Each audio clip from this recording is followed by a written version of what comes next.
just 4 years to wait for me, and I will come back and marry you. That was the promise. And now you're carrying my brother's child. How does wait for me become this? I'm so sorry. I didn't know you would come back. He said you were gone forever. He said I was nothing to you. I believed him. Please forgive me. Welcome to African Dreamtale Stories. This story is originally created by Dreamtale. Please enjoy the rest of the story and don't forget to subscribe to African Dreamtale channel for more beautiful tales. What would you do if you came home after 4 years of hard work, 4 years of sacrifice, 4 years of sending every Kobo home, ready to marry the love of your life, only to discover she is pregnant for your own brother? The same brother you trusted, the same brother you called family. This is Abel's story, and I promise you, it will shake you to your deepest core. Sit down, because this one is not for the faint-hearted. Welcome to African Dreamtale Stories. But how did we get here? Abel Okonkwo had never loved anything the way he loved Abigail Nwankwo. In their small village of Umuahia, everyone knew them as the couple that would last forever. Every evening, under the mango tree behind her father's compound, they would sit together, her head on his shoulder, planning their future. 3 more years, Abby, Abel would whisper, stroking her hair. 3 more years and I'll give you the wedding this village has never seen. Abigail would smile, that beautiful smile that made Abel's heart dance. I don't need a big wedding, Abel. I just need you. But Abel wanted more for her. He was 28, working odd jobs that barely fed him. Abigail deserved a man who could provide, who could build her a proper house, who could give their future children everything. That's why when Mr. Okafor offered him a position at his logistics company in Enugu, 4 hours away, Abel knew he had to take it. The salary was 180,000 monthly, more money than Abel had ever seen. In 4 years, he could save enough to build a house, start a business, and marry Abigail properly. But 4 years was a long time. The night before he left, Abel lay awake in his room, staring at the ceiling. How could he leave Abigail alone for so long? The village boys had always admired her, her beauty, her kindness. What if? Then he thought of Philip, his younger brother, 24 years old, respectful, God-fearing. They had grown up sharing everything, clothes, food, dreams. Philip had always looked up to Abel, always called him Big Brother, my hero. If there was anyone Abel could trust with his most precious treasure, it was Philip. The next morning, before boarding the bus to Enugu, Abel pulled Philip aside. "Philip, my brother," Abel said, gripping his shoulders. "I need you to do something very important for me." "Anything, big brother. You know that." "Watch over Abigail for me. Make sure she's safe. Check on her. Make sure she has everything she needs. I'll be sending money home. Give it to her if she needs anything. Can I trust you?" Philip's eyes were sincere, warm. He placed his hand over his heart. "Big brother, you insult me. Abigail is like my sister. I will protect her with my life. Don't worry about anything here. Focus on making money for your future. I got you." They embraced. Abel felt the weight lift from his chest. With Philip watching over her, Abigail would be safe. As the bus pulled away, Abel watched his village disappear through the dusty window. Abigail stood waving, tears streaming down her face. Philip stood beside her, his arm around her shoulders, comforting her. Abel smiled. His brother was already taking care of her. But Philip had noticed something about Abigail that day, something dangerous, the way her body curved in that wrapper, the way her tears made her even more beautiful. And for the first time in his life, Philip wanted something that belonged to his brother. The first month, Philip visited Abigail exactly twice, proper, respectful visits.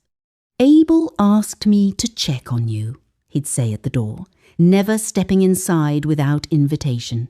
"Do you need anything?" Abigail appreciated it. She would offer him water. They would talk about Abel for 10 minutes, and Philip would leave. Simple, innocent. But by the second month, the visits changed. Abel could only afford to call Abigail once a week, Sundays at 7 p.m, exactly 15 minutes because airtime was expensive. During those calls, he was always tired, his voice heavy with exhaustion. "I'm working hard for us, Abby. Just hold on." Then the line would go dead. Welcome to African Dreamtale Stories. This story is originally created by Dreamtale. The other 6 days, Abigail was alone. Philip noticed her loneliness. He started visiting on Wednesdays too, then Fridays. "Just checking in," he'd say with that boyish smile, so similar to Abel's, yet somehow different. Softer, more present. He'd bring things. Abel sent money for this. A new wrapper, meat from the market, a bar of soap. Small things that made Abigail smile, made her feel remembered. "Your brother is so thoughtful," she'd say. "I'm just the messenger," Philip would reply. But his eyes would linger a moment too long. By month 4, Philip wasn't knocking anymore. He'd walk right in. "Abby, I brought you," and she'd be cooking, or braiding her hair, and they'd fall into easy conversation. He made her laugh. Abel used to make her laugh like that, before the distance, before the exhaustion in his voice. One evening, heavy rain trapped Philip in her compound. "You can't go out in this," Abigail insisted. "Stay until it passes." They sat in her small parlour, the rain drumming on the zinc roof. Philip told stories that made her throw her head back, laughing. When she laughed, her hand would touch his arm. When his hand touched her knee, she didn't move away. The rain stopped. Philip didn't leave. "I should go," he whispered, but he was leaning closer. "Yes," Abigail whispered back, but she didn't move. The kiss happened like lightning, sudden, electric, wrong. Abigail pulled away, her hand flying to her mouth. Oh God, what did we just—" "Abby, wait. You need to leave, now." Tears spilled down her face. "What have we done? Abel trusts us." Philip grabbed her hands. His voice was gentle, persuasive. "Abel doesn't have to know, Abby. It was just a kiss. We were lonely. It meant nothing. It meant everything. He's your brother. And he's been gone 6 months. When was the last time he touched you? Held you? Abel is chasing money while you're here, lonely, in this village. I'm here. I see you. I care about you." Abigail shook her head, but her resistance was weakening. That night, Philip left. But he came back the next day, and the next. By month 7, Abigail stopped telling him to leave. By month 10, they stopped pretending it was wrong. By year 2, Abigail had forgotten what guilt felt like, and Abel kept calling every Sunday, asking, "How is my brother treating you? Is he taking care of you?" "Yes." Abigail would lie, Philip's hand on her thigh. "He takes very good care of me." 3.5 years into Abel's contract, Abigail's monthly cycle stopped. She knew immediately. For 2 weeks, she told no one, praying desperately that it was stress, that her body was playing tricks. But when the nausea came, when her breasts grew tender, when she couldn't stand the smell of palm oil, she knew she was carrying Philip's child. The test strip showed 2 pink lines.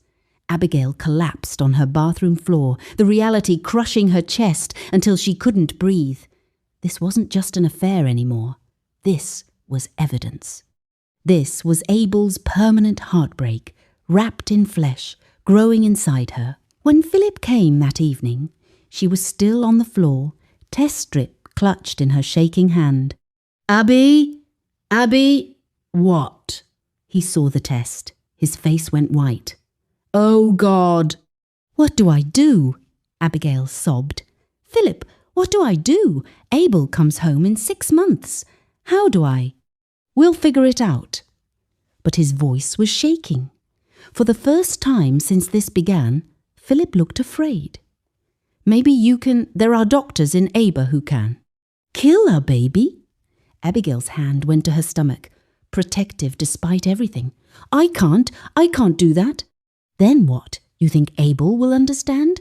Sorry, my love, I've been sleeping with your brother for 3 years and now I'm pregnant. He'll kill me, Abby. He'll kill both of us.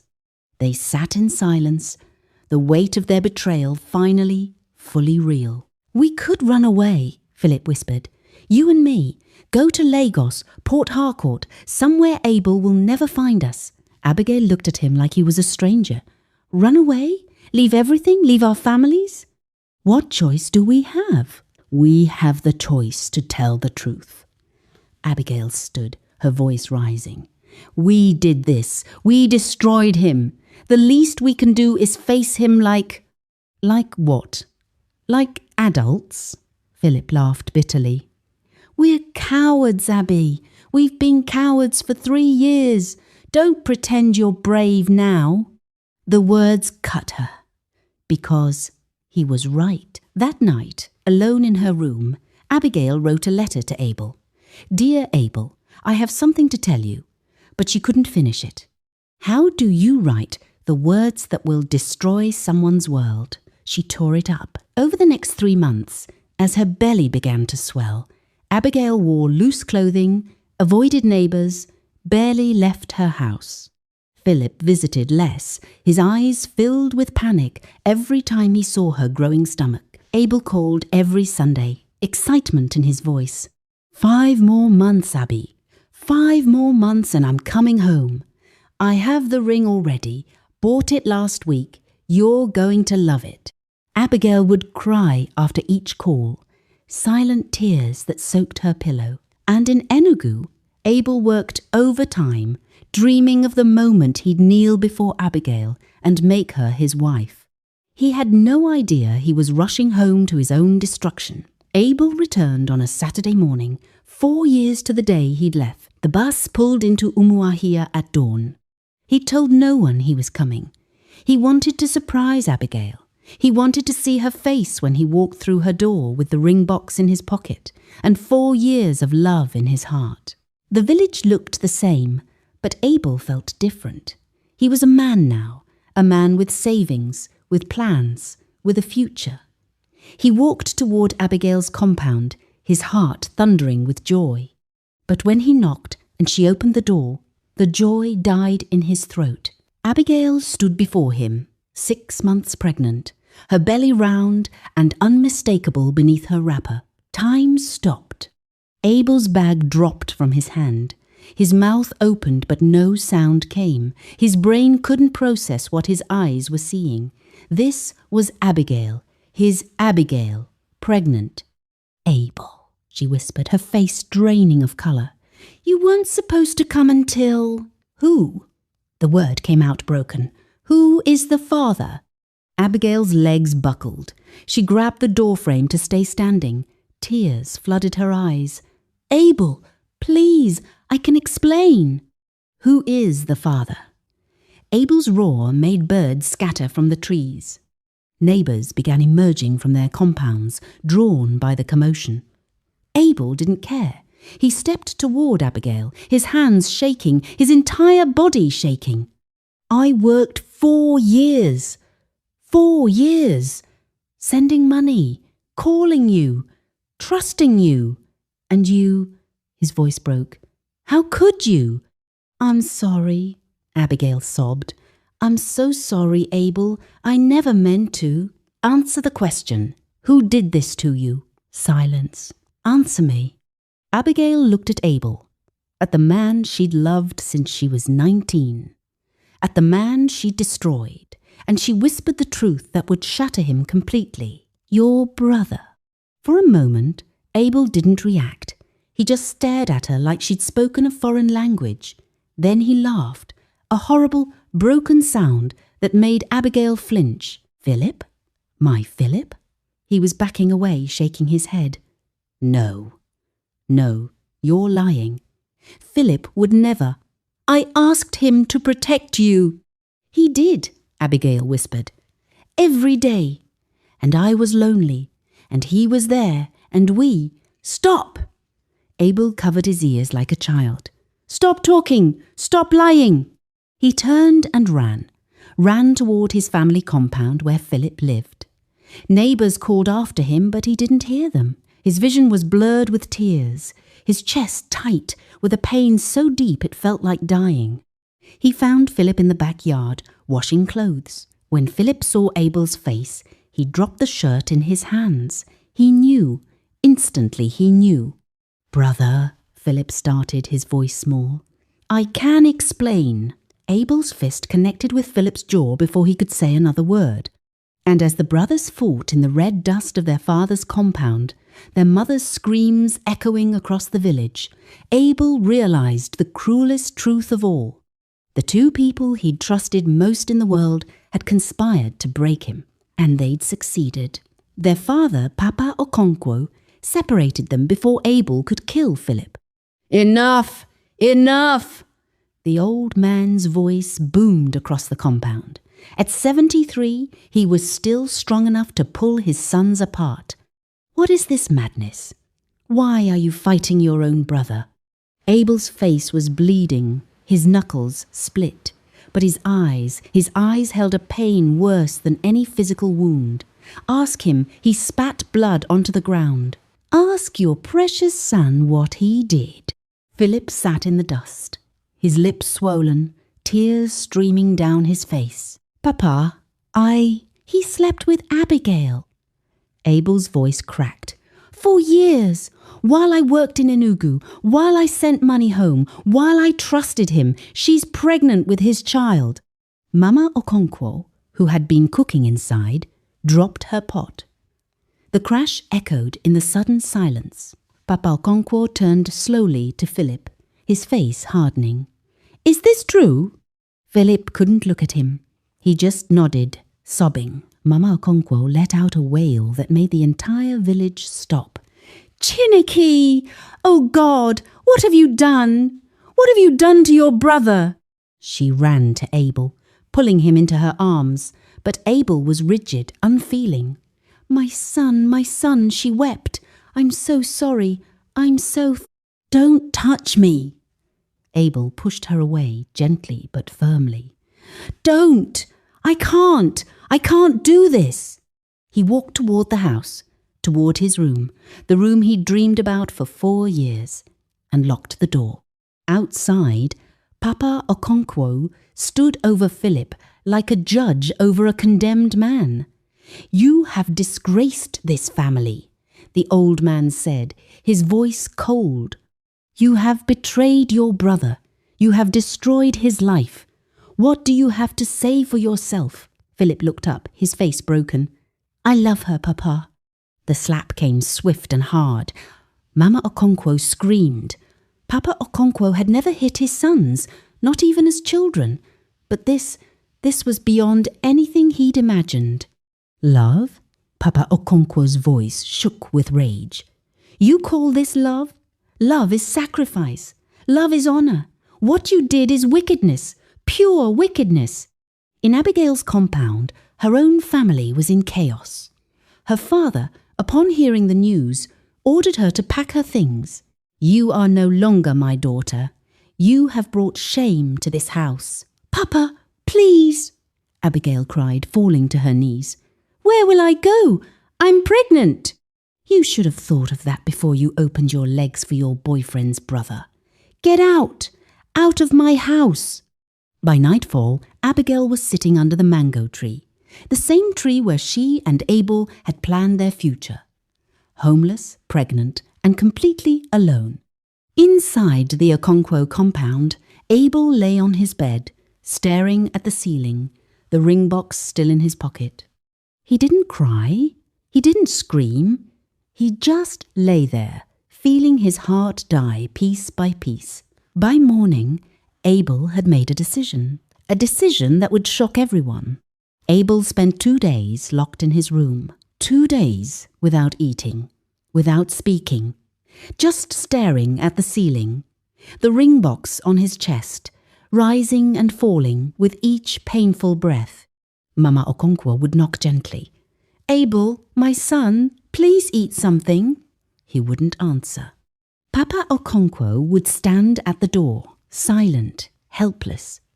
What could a father say to a son whose world had been destroyed by his own brother? On the third morning, Abel emerged. His eyes were hollow, his face aged 10 years. He packed his bag methodically, the same bag he'd brought home with Hope just 3 days ago. "Where are you going?" Mama Okonkwo asked, panic in her voice. "Back to Enugu." "Abel, wait. We need to talk about this. As a family, we need to—" "There's nothing to talk about, Mama." Abel's voice was flat, emotionless. "I came home to start a life. There's no life here for me anymore." "But, Abel—" "Tell Philip." Abel paused at the door, his back to his family. "Tell Philip he won. Tell him he can have her. Tell him I hope they're very happy together." The bitterness in his voice made Mama Okonkwo weep. Abel walked to the motor park without looking back. He didn't go to Abigail's compound, didn't say goodbye.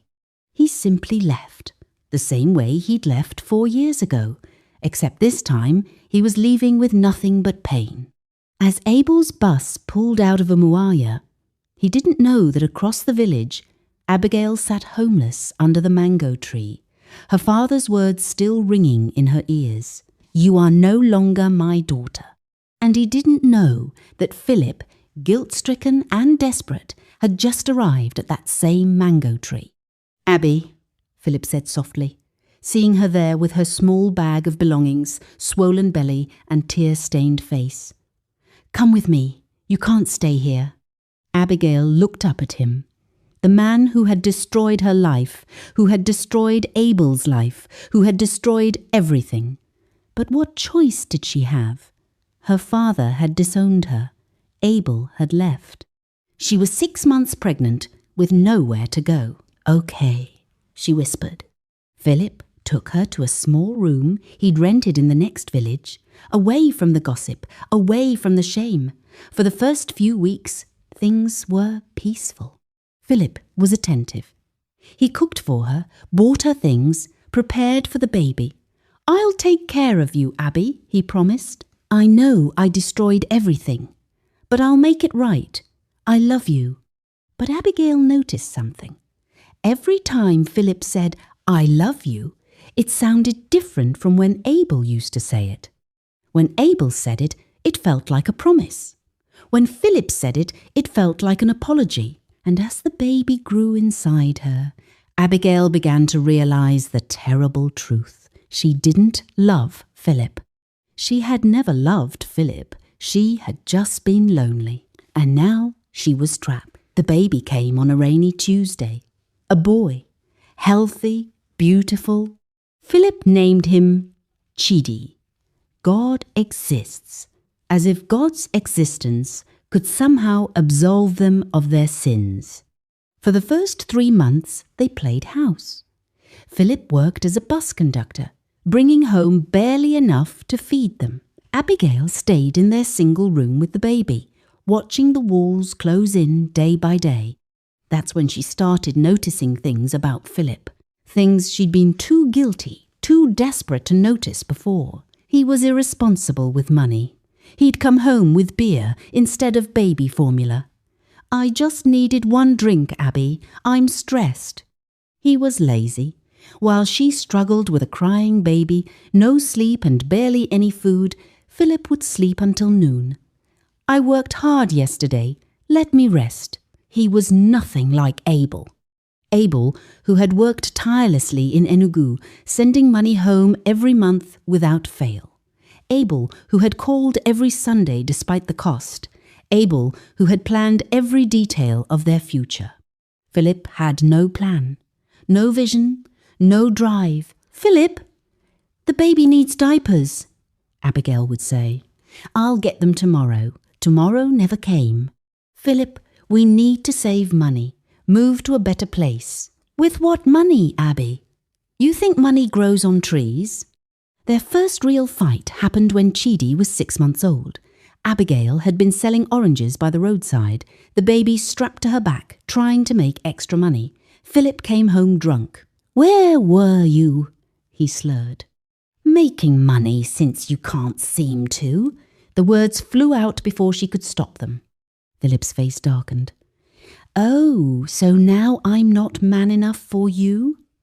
Not like your precious Abel, right? That's what you're thinking. Don't you dare bring Abel into this." "Why not? You think about him every day. I see it in your eyes. Every time you look at me, you wish I was him. And whose fault is that, Philip?" Abigail's voice cracked. "I destroyed the best man I ever knew for you. And for what? So you can drink away the little money we have, so you can sleep all day while your son cries." The truth hung between them like poison. Philip grabbed his shirt and walked out. He didn't come back for 2 days. When he returned, neither of them apologized. They just existed. Two people trapped by a child, by guilt, by circumstances. By year 2, they were barely speaking. Philip moved out for weeks at a time, living with friends, sending money when he remembered to. Abigail moved back to Umuahia, to her father's village, though not to her father's house. He still wouldn't speak to her. She rented a single room with the money she made, selling pure water by the roadside. Baby Chidi on her back, sun beating down, sweat soaking through her wrapper. This was her life now. Single mother, disgraced, poor, alone, while somewhere in Enugu, Abel was building a life without her, and she had no one to blame but herself. 5 years passed. In Enugu, Abel had become a different man. After the betrayal, he'd thrown himself into work like a man possessed. No more dreams of marriage, no more trusting people easily, just work, just survival. But God had other plans. At a church program he'd reluctantly attended, Abel met Chioma, a quiet, gentle woman who worked as a nurse. She wasn't the most beautiful woman he'd ever seen. She didn't make his heart race the way Abigail once had, but she was kind, genuine, patient. "You seem troubled," she'd said to him after service. "Do you want to talk about it?" And for the first time in 5 years, Abel had talked. Not about the details, but about the pain, the betrayal, the walls he'd built around his heart. Chioma had listened without judgment. "Whoever hurt you," she'd said softly, "they were very foolish. Because, even broken, you're still a good man. I can see it." They dated for 2 years. Abel tested her, pushed her away, waited for her to betray him like Abigail had. But Chioma stayed, steady, faithful, true. When Abel finally proposed, it wasn't under a mango tree with youthful passion. It was in Chioma's small parlour, with mature love and cautious hope. "I can't promise I'm not broken," he'd told her, "but I promise to try. With you, that's all I ask." Chioma had smiled. They married simply, and God blessed them. First, Abel got promoted to regional manager. His salary tripled.